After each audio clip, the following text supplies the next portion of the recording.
A dev who writes code all day, then flies his Piper Aztec away. From twin-engine thrust to the lines that he writes, he's taking tech higher and reaching new heights. Meet John. New friend, subscriber, really cool guy. I hope you enjoy this conversation. Very much love to introduce you guys to a new friend of mine. His name is John, and we are hanging out together here at EAA AirVenture, where the weather has just gone from raining to sunny in exactly, 10 seconds? Exactly. So I'm going to hand the ball to you, and I'm just going to have you introduce yourself to the people. Tell us a little bit about yourself. CFII, CFI MEI, technology software guy, big open source guy. Tell us who you are. Sure. Well, first of all, I just want to say it's a pleasure to meet you. Yeah, thank you. I'm a big fan of your concept of open source GA. My name is John Brown. I've been involved in aviation since I was knee-high to a grasshopper, living in Central America. My dad took me up and flew me around in his mall, or 150 that he had. Yeah. And I got bit by it ever since. Yeah. A lot of RC. Yeah. AMA, large-scale RC I do now. Yeah. And then back in the mid-90s, I got my private pilot out of Reed Hillview in California. Got my instrument rating. Flew back and forth every year to Oshkosh like crazy from the West Coast. Yeah. Really loved it. Then I, got married, had kids, didn't fly for 17 years. Yeah, that's priorities, right? Sounds like how it goes. Yeah. Got back into flying about 5 years ago, mostly because I wanted to get my drone, UAS 107. Yeah, the 107. Yeah. And I didn't feel like taking another FAA rigid, right? We know this feeling. We all know this feeling. I do another risk. We get that. And so the thing was, if you had a current flight review, you didn't have to do that. Yeah, you get to sign off. Yeah. So I went and did a flight review. And the instructor I flew with, he's like, how long has it been since you've flown? I'm like, oh, it's probably been 17 years. Yeah. He's like, I'd sign you off tomorrow, another couple laps around the pad, and I think it's like a year or two. I'm like, maybe I still have my mojo. Yeah. So went and got my medical. Yeah. And then spent literally the next year just becoming proficient. Yep. Right. I mean, I was already legally current. Yeah. But proficiency. Yeah. And then spent another 6 months getting my IFR proficiency. Okay. Back. Yeah. Because that's a very frangible skill. Absolutely. So I mean, aviation to me is it's a fun thing. I don't do it for a living. I do it for fun. Yeah. My day job is cybersecurity and network engineering and software development. And that's where I think there's a great intersection between the whole open source community and the software world. Right. We've built the internet. Yes. Based on open source. Mm-hmm. Right. The critical infrastructure of the internet runs on open source. Yeah. So if we can do that, why can't we take your idea of open source, general aviation, and make that? And that's what has attracted me to your channel and wanting to meet you and have a chat. Yeah. So, hopefully that answers your question a little bit about me. It absolutely does, right? It gives me a great idea for who you are as a person and really where we can take this conversation, because understanding software is a pretty big part of the whole open source part of open source GA, right? Right. It is the idea that I am not going to gatekeep information from the community that has the potential to grow exponentially in terms of depth and capability and safety, right? Especially safety, right? Right. I take a look at everything from aviation in a safety critical lens. I'm a flight test guy. I work in the flight test space, and everything we do is anchored by the safety button, the safety factor. And so what if we could improve general aviation, get more people flying, keep the aircraft that we already have flying, and give the engineers and the companies space to breathe, to develop new things? Or we can take our chariots, our steeds, and take them into the future, but share the information so you don't have to go relearn all the lessons that I've learned. I can provide that for you, and then you can then leapfrog, a dimension forward in terms of what we can do with small airplanes. So tell me about your airplane, an Aztec, I believe, is what you have? 5.6. This guy's got a problem. You think I have problems? I collect them like Pokemon cards. I'm getting ready to do number 7. Wow. We're looking for a super decathlon. Anybody out there got a nice super decathlon, 180 horse for sale? Bring me up. That would be nice. Because I want to integrate upset recovery and spin training into your curriculum. Yeah. Oh yeah. So yeah. I mean, the other thing is I'm a flight instructor, CFI, II, MEI. giving back is part of what open source is all about. Right. I do that in part. I have teenage kids that come to me that want to learn to fly, and I charge them gas, a breakfast burrito, and coffee. Yeah. Right? Because there's no kid today working at the local pizza joint that's going to be able to afford a $200, $250 an hour flight lesson. Yeah. Right? So it's just completely out of touch for them. Yeah. So that's one of the things I do. And then I always bring a gaggle of people with me to Oshkosh. And the deal is simple. Pay your tickets, pay your food, pay your merch. Those are your problems. If you want to make a donation to the fuel costs, I'm not going to say no. Yeah, exactly. But we have, this year we bought 2 airplanes, both of them I own. Yeah. A Cutlass, a 172 RG, and a 69 Piper Aztec, normally aspirated. And we had instructors available for both. People get the log time. Yeah. You get the log experience. Yeah. It's not drilling the same holes back and forth in your flight training, right? Yeah. It's like, we just went 1,200 miles. Yeah. There's your cross country, dude. Yeah, exactly. Exactly. So I have 3 Aztecs. 3 Aztecs, okay. 2 of them are turbo. One of them is normally aspirated.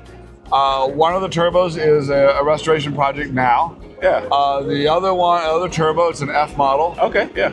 Was a rescue out of a aviation shop up in Kalispell, Montana, that basically, they might say they're still open. I think they're kind of quasi-open. The estate is running it. Right. And that plane was cherry. Okay, brand new paint, brand new interior, brand new motors, brand new glass panel, and it was pennies on the dollar. Yeah.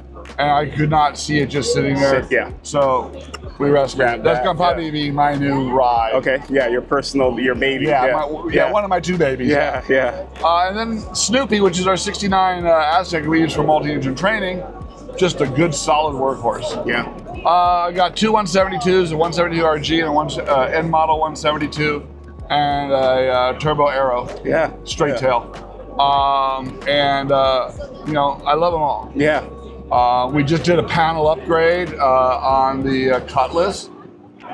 Put about 65 grand into the new panel. Yeah. We're going to do interiors as part of my shopping list this week. Absolutely. Yeah. And then we're going to do paint, and that's what we use for complex instrument commercial training. Yeah. It's just a beautiful plane. That sounds like it's gonna be like nice, you know? Yeah, it is. Versus, it's kind of. I've got pictures if you want to insert some B-roll. Yeah. You can send me pictures. Yeah, I'll put some of this on top of the video. And 2 of my students flew that plane here. Garrison just got his instrument, commercial single, and commercial multi all in 3 weeks. Wow. He's been busy. He's an insane maniac, but I love him. And he's I can't say enough how competent of a pilot he is. Yeah. And staying, he's got the young bravado, right. He's not using that as a hazardous attitude, right. Staying ahead of the game, staying safe, And they're making friends and learning things. My daughter's here. Yeah. She just got her private pilot 2 weeks ago. Okay, her congratulations. instructor's here. Yeah.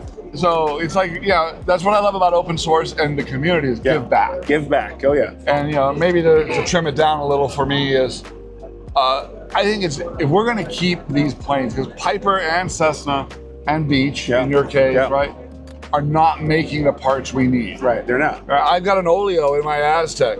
If you turn it more than 15 degrees left or right, you're going to crack the nose wheel. Yeah.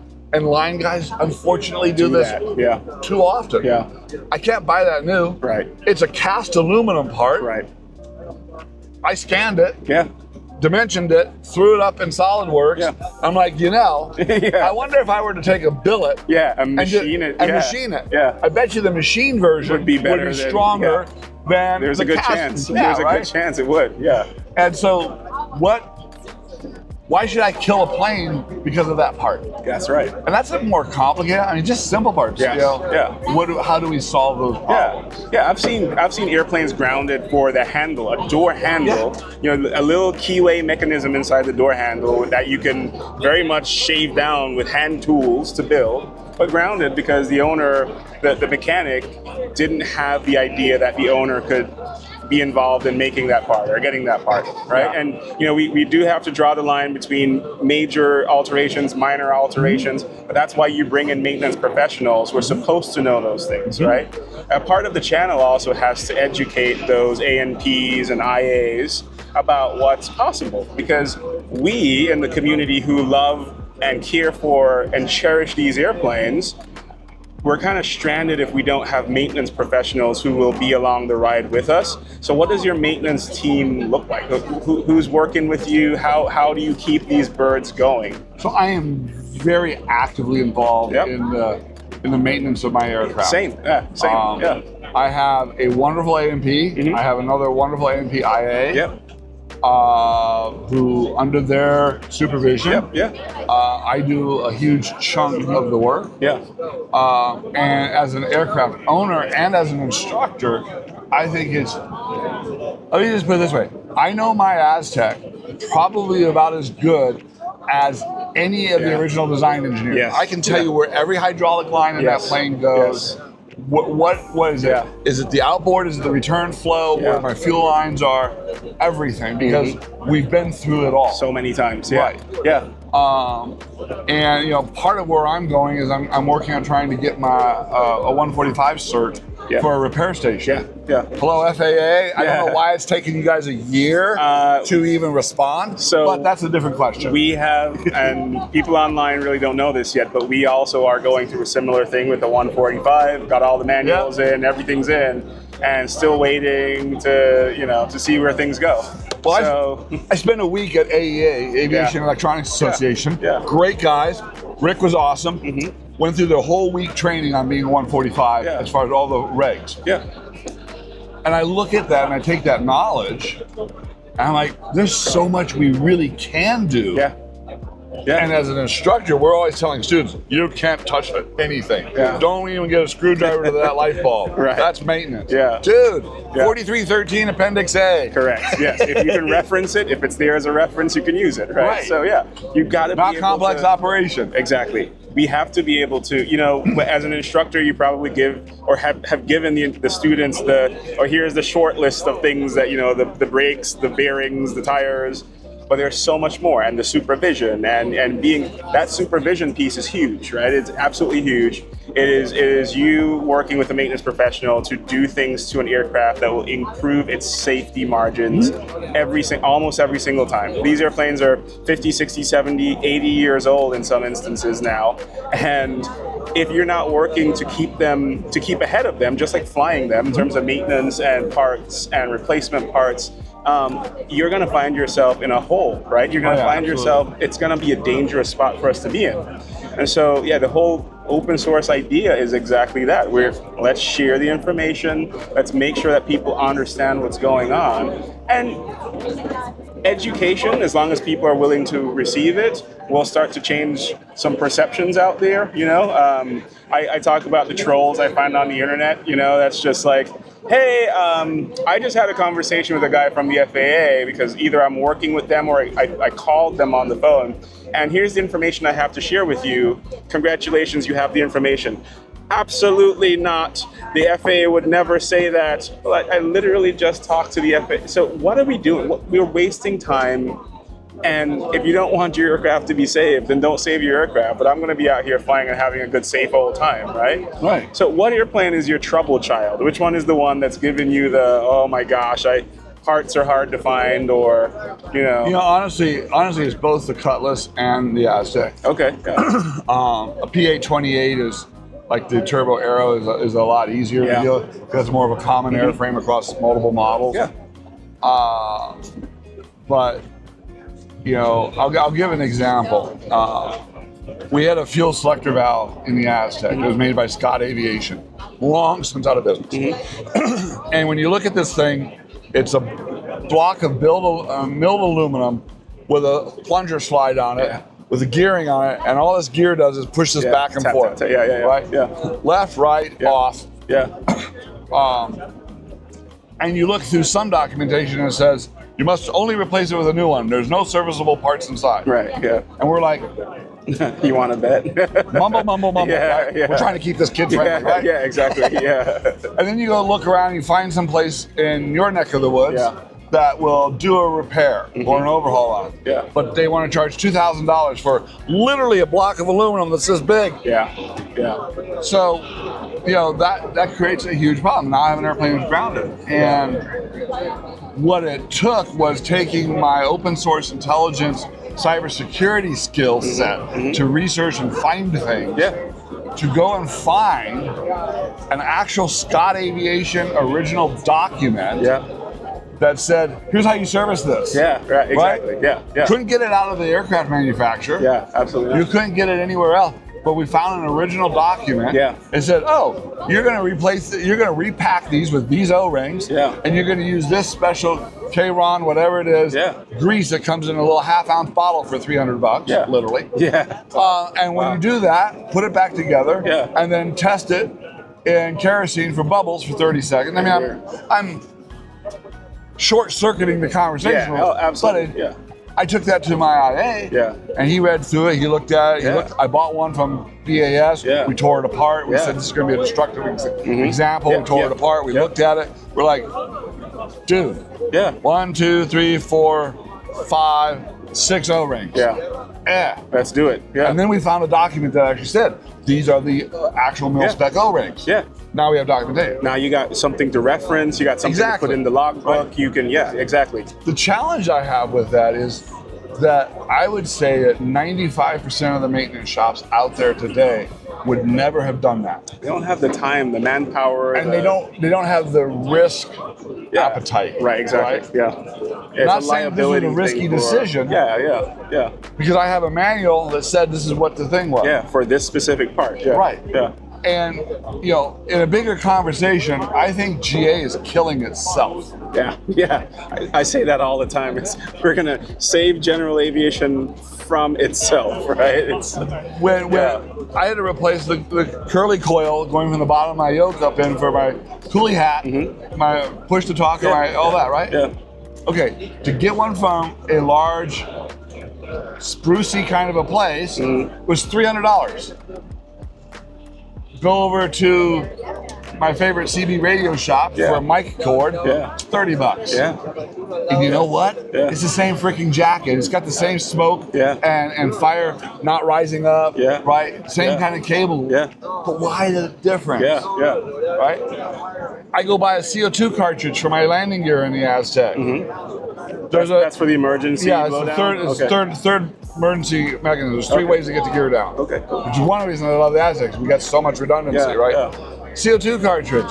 Go buy an aviation one from Aval or Boeing. It's a couple $100 and 4 to 6 weeks. Yeah.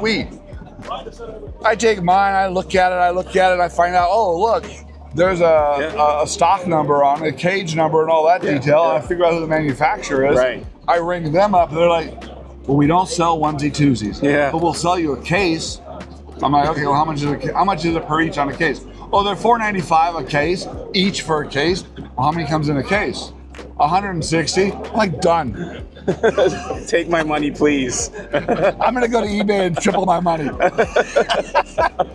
But it's stuff like that that is the little extra effort to get across that hump, right? But how do we solve this? The challenge is what we have to do is figure out how to solve this from a regulatory perspective. Yeah, absolutely. I think more legal interpretations would be great if they're written in words that normal folk can understand.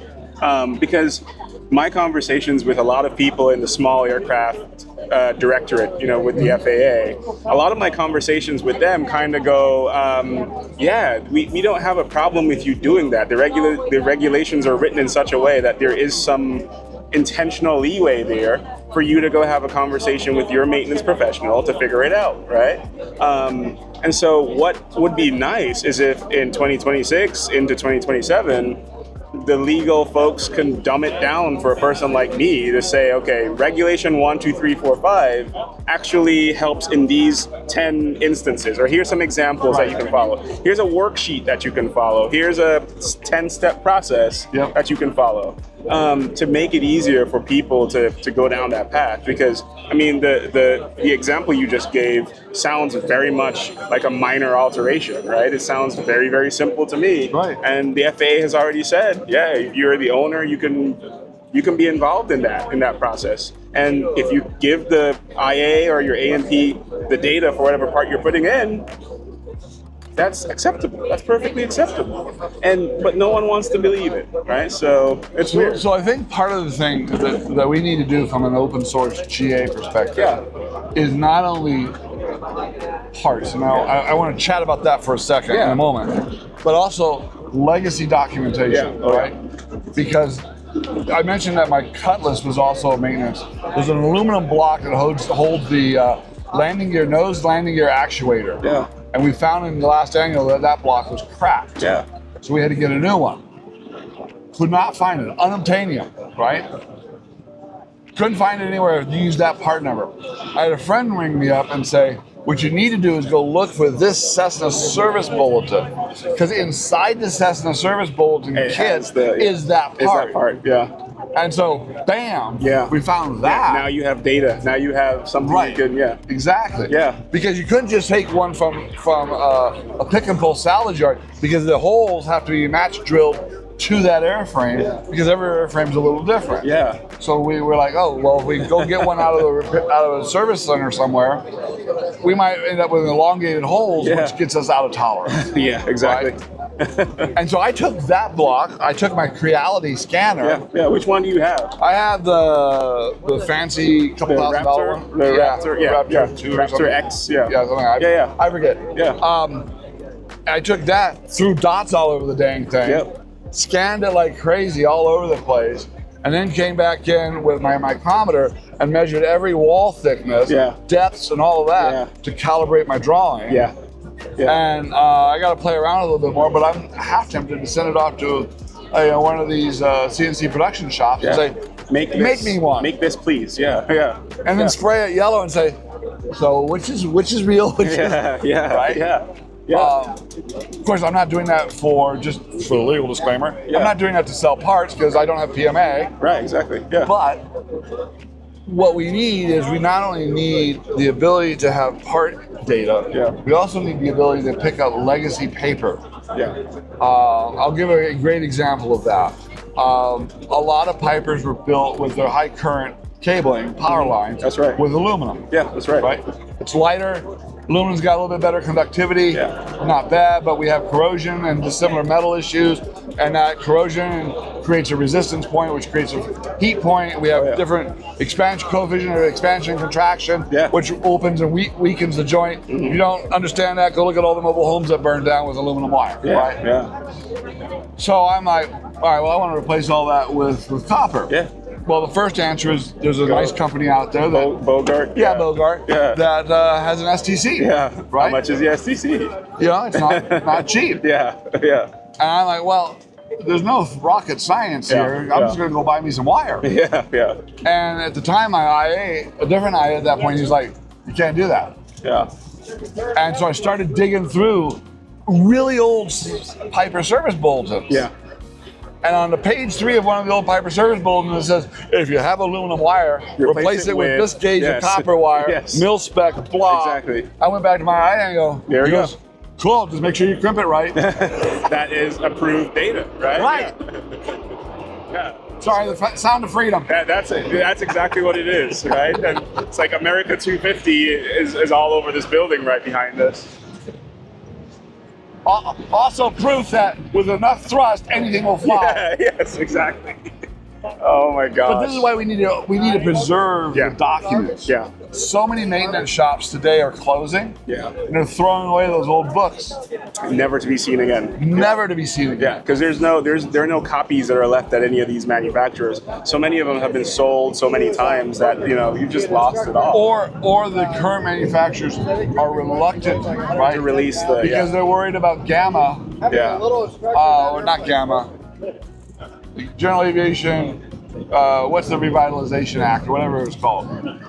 The revitalization. Sorry. Hi. We have to put the umbrellas down for the weather. Okay, no problem. Okay. Yeah. No Thank you for being so understanding. That's all. No good. worries. This is. We're gonna leave some, but we can't. I'm sorry. I love that. That's all good. That's okay. This is AirVenture. It's an adventure. Yeah. Yeah. Here's a. Let me get you that on this other side. There you are. Thank you very much. I love this. Again, we apologize. No, you're good. You're good. Safety first. Yeah, exactly. We got a pie wrap. We got a specie now. There's a special meat-tar. Yeah, that's It's right. a lot easier to do this than replace them. Yeah, that's Or right. go catch them. Mary Poppin it. That's what happens at EAA. Oh, okay. That's awesome. So we need to Yeah, that's right. we need to save that document. Yeah. And so an idea I've been cooking, if I could just sort of like maybe jump towards that. Yeah. Not to like take over your. No, this is good. This is why we're having this talk. So in the software world, we have GitHub, Yeah, that's right. and we love GitHub because so much people can throw stuff up there, projects up there. Pull it down when they want it. Yeah. Exactly. And there's a lot of people that don't have approved or reasonably collected, accurate data. It would be so cool to create the general aviation variant of GitHub, Yeah. where we could create a set of, if you will, guidelines, standards, whatever word we want to use, right? I'm sure the lawyers will give us something to use. But where, all right, if you have a Creality scanner or you have this scanner or that scanner, and you can take an accurate representation of this a thing, part, yeah. scan it up, Yeah. dimensional it, Yeah. and upload that data, Yeah. right? There's no manufacturing here. It's just simply data, It's a photo, right? Yeah. right? And then it's up to somebody to then decide what they want to do with that Yeah. part. And design. you're not involved in that between them Right. and their maintenance professionals. Yeah. Right. Yeah. And then be able to start collecting that in a crowdsourced manner. Yeah. Sorry, it took me. I would be willing to bet you that in a 6 to 12 month period of time, we would have a huge amount. Database. Yeah. Right. Yeah. And what's really interesting is that my understanding of PMA and STC is that you can get STC and PMA if you reverse engineer a manufacturer's part. Yeah. You probably could. Yeah. Yeah. I'm almost sure it's written in the rules that Yeah. way because that's what the Windows guys have done. Yeah. Right? Yeah. Most of our manufacturers today are not interested in truly supporting previous models. Yeah. Because they don't want to trigger the 17 or 18 year limited liability. Yeah, exactly. Right? Yeah. Because if they're supporting this thing, then they might have some liability to it. It's, Yeah. it's a legal thing. Yeah. So one, I would love to see from a White House or from a congressional perspective that we take that limited liability and we reduce it to 5 years. Okay. Yeah. Right? Because that helps those. Two is that I almost think there's an obligation that Piper and Cessna and Beach should take vintage legacy data and make it available. Yeah. Right? Make it available. Open source it would be ideal. Yeah. If for any aircraft that they're currently not producing, Yeah. What does it hurt, right? Yeah. well, it doesn't. It actually will help them. Yeah. And I think it would even help them legally from a defensive liability because it's like, hey, look, we didn't even make those parts anymore. Yeah. Bill over there made Yeah. that Yeah. type thing. In right? many instances, all I realistically need is the material call out and like the heat treat, right? Right. And sometimes if I get that, I have enough data to reverse engineer the entire part. Yep. Exactly how it was intended to be built, right? Or with today's newer material sciences Yeah. and our new ways of 3D printing Yeah. and Additive manufacturing. exactly. And, yeah. All of those things. We can build a more superior part. Every time. Yeah. Lighter, stronger, Yeah. easier to reproduce and Yeah. replace. We weren't etc. putting carbon fiber into parts back in the 60s and 70s, by the way, but today it's a thing Yeah, we that you were can putting do in your. asbestos then, but yeah. Well, yeah, right? And cardboard for side panels, and anyways, it's that is exactly, that's the flavor of where things are going with the channel. That's what I'm trying to promote. And the idea of having that repository, that open source, community supported database of parts, data, information, papers, service bulletins. I would love to see that. I would love to have that. And I believe, So how do I help? I feel like, Sorry, I'm going to throw that question out. I think what we have to do, so for a very long time, I've been trying to stand up a website to start doing exactly that with what I have access to already. Just there's the start. Right. I've asked for some help in making sure I have a solid legal case for saying I'm just providing the picture of a part. Whatever the final person does with the part, none of my concern. As long as I get an answer for some of those questions, we can be off to the races and do it as a community. Come together as a community and start it, see where it goes, and see if people, like what we're doing. And I think they absolutely will. And we'll change some perceptions about it along the way. So I see the legal hurdles are going to be generally scoped into FAA Yeah. and original manufacturer, right? And on the original manufacturer side, it's potentially an intellectual property issue, right? And that's why I think if we can find a site that says if you reverse engineer, you can get an STC for it, then that intellectual property is kind of gone.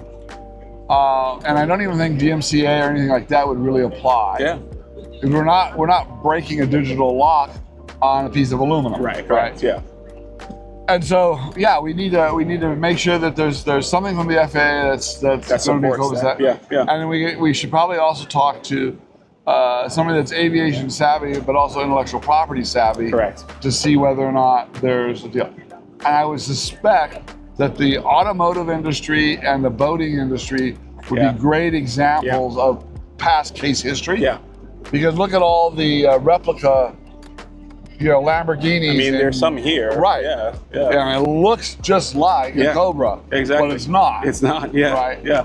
And so how are they able to deal with that from a intellectual property perspective? So I think that's exactly where. So what I'll probably end up doing is let's get a small forum of people together. Maybe you give me 4 names, I throw out 4 names, and let's get a call that we can just kind of have a forum and talk about it. Maybe get some questions from people on the channel, and we can answer their specific questions, answer their specific concerns, or go get answers for them. Right.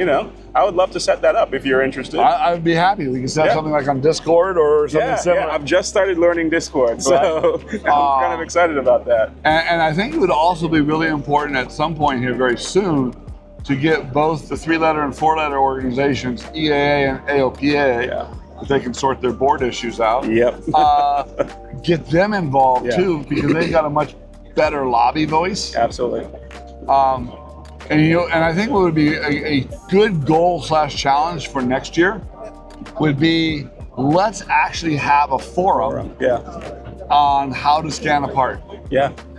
You're not the first person today who said that I should try to run one of those next year. Right. Yeah. And I'm actually very interested, super interested. This year was media credentials. Next year it's take over the entire show. So what are we doing tonight? We do every night. Take over the world. Take over the world. The pinky and the brain. Oh, it's been a while since I've seen that. Well, we're on the right vintage to understand that. Oh my gosh, John, I've got to cut, but I got something I want to give to you if you will accept a small gift. Oh, I love gifts. A small token of my appreciation if you can hold on to that. These are special edition stickers. Not many people have seen these yet, so I'm gonna slowly pull this out. But this is one of our rallying cries right now, and it is. Give me a second. Hangars are too damn expensive. Oshkosh 2026. I'm actually going to give you a couple of those. Cool. I feel like people in your community would really like that. But I'm also going to give you a few stickers that I had, special edition stickers from the open source GA channel that I recently had made. I don't have any merch. I don't have any other stuff. I just recently made these. But there you go. Thank you. I would like to thank you. Yep. Now, I'll grab that. This is live, folks. This is happening right now. This isn't B-roll. This is A-roll. This is perfect. Give this gentleman one. Yeah, absolutely. Yeah, let's do that. Yeah, yeah. There you go. Thank you. This is great. We're making friends as we go. This is awesome. Let me get you one more. Here we go. Oh, cool. Here we go. Try not to let this one get There you go. I thank you for the time that you've spent just even thinking about having this conversation with me, because clearly you've put some thought into these topics, and it's it makes me happy on the inside to know that people like you are seeing the vision and giving me things to work towards, because that's the question. Where's the channel going? What are we going to do? How do we take this movement, right? We got a few thousand people that watch my videos regularly and leave great feedback. So people are interested in solving these problems to save general aviation. And so I love having conversations like this where I know that there are folks out there willing to put in some sweat equity to see what we can do, whether it's on a small scale and getting 2 or 3 parts done, which would be a win in my world, and maybe giving me some guidance on how, you know, the software community does things, because I'm not a software developer. I do know how to use Fortran, but it's 77 or 4? Oh my gosh, the PTSD. Yeah, I know. But That's okay. You didn't say COBOL, so I'm not twitching. you know what? I'm not gonna say it.